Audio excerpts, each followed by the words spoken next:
Hello everybody, welcome back to the channel. Thomas Love here from One Lens Only, and today we're gonna talk about resolution. Now, I never had the chance to deep dive because to me as a photographer first, 24 megapixel was the sweet spot for stills, and now I'm having 33 on my camera, which is overkill. But when it turns to video, well, with the 33 megapixel camera, of course you have to take care of many things. But when it comes down to the Insta360 X5, which I'm using right now to record this episode, well, that's a different thing because we hand over many things. The software has been optimized due to have the right white balance and the resolution.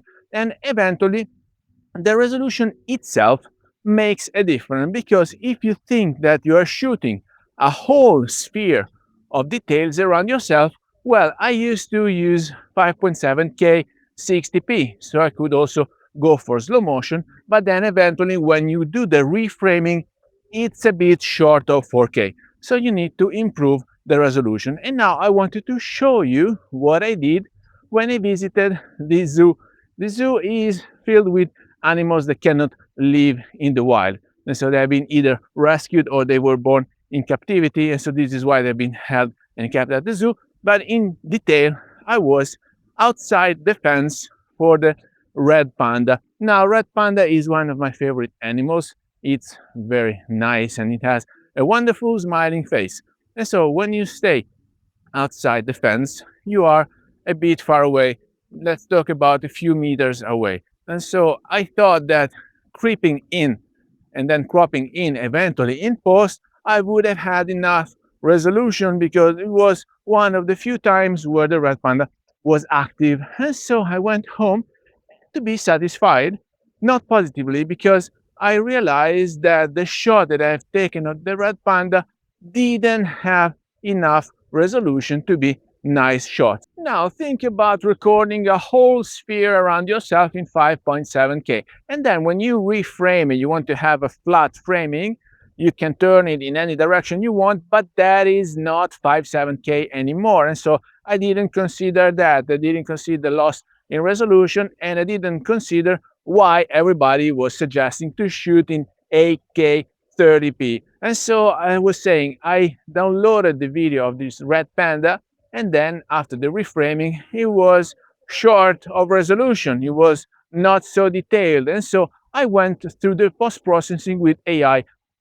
Now, I'm using a MacBook Pro with the M1 chip and only 8 gigs of RAM, so memory is not that much. They suggest a minimum requirement of 4 gigs. I have 8, but they say that it's gonna run very smoothly with 16. So if you have the chance of having a more powerful computer, then you can do all your post-processing. I did it in 2 steps. The very first was to enlarge the resolution because I exported from Insta360 Studio at 3200 by 1800 pixels, and so I wanted to increase it to have 4K resolution. So this was the very first processing that I have done with AiArty, and the second processing was to have an increase of details. Now in the model you can run 3 different processing with the AiArty.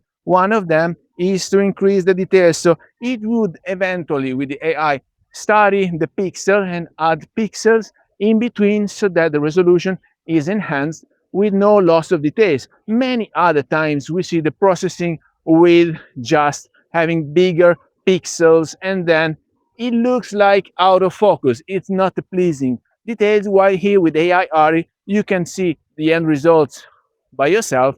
It was quite pleasing. So I would not recommend doing it very often because it takes time, especially if you don't have a powerful computer. But if you have to save some shooting, if you have to save some framing, if you have to save a shot, well, this is your best bet. So guys, please find down here below all the links. I'm not affiliate with AiArty, but I recommend them because I've been using them for a while, either for the image enhancement, in this case for the video enhancement, and we will talk about also the matting because sometimes you shoot photos but then you need to have the background removed, so you can use that product shot. And so also the matting, we will have a separate episode to talk about the matting. It is quite handy. And so if you are producing, if your production is video, photo, or whatever, I think that the triple things with AiArty video enhancement, image enhancement, and matting would be a nice tool and nice to have.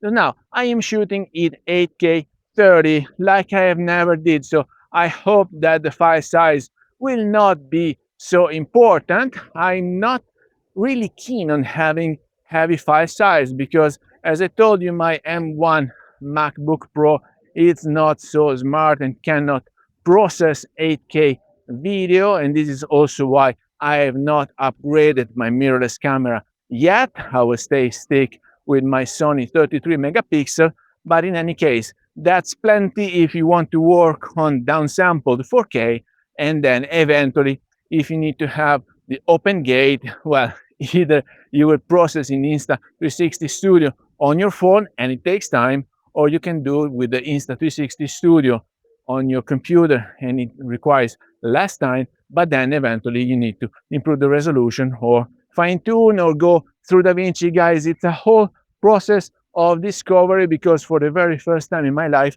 I'm handing over the controls to the camera.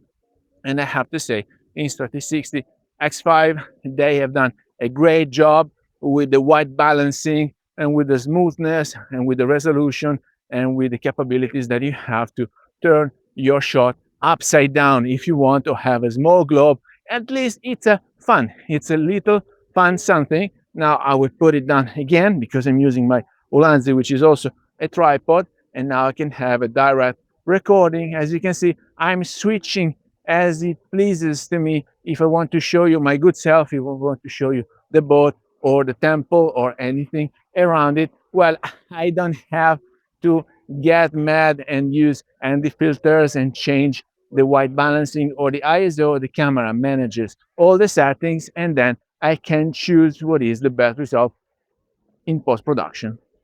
So guys, please let me know down here in the comments if you have, whoa, wow, big noise, it's coming.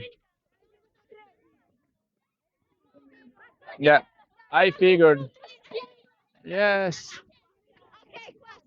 I figured there was a school coming. But anyway, let me know down here in the comments if you have any questions about how to use this GoPro GoPro, sorry, the Insta, the guy confused me.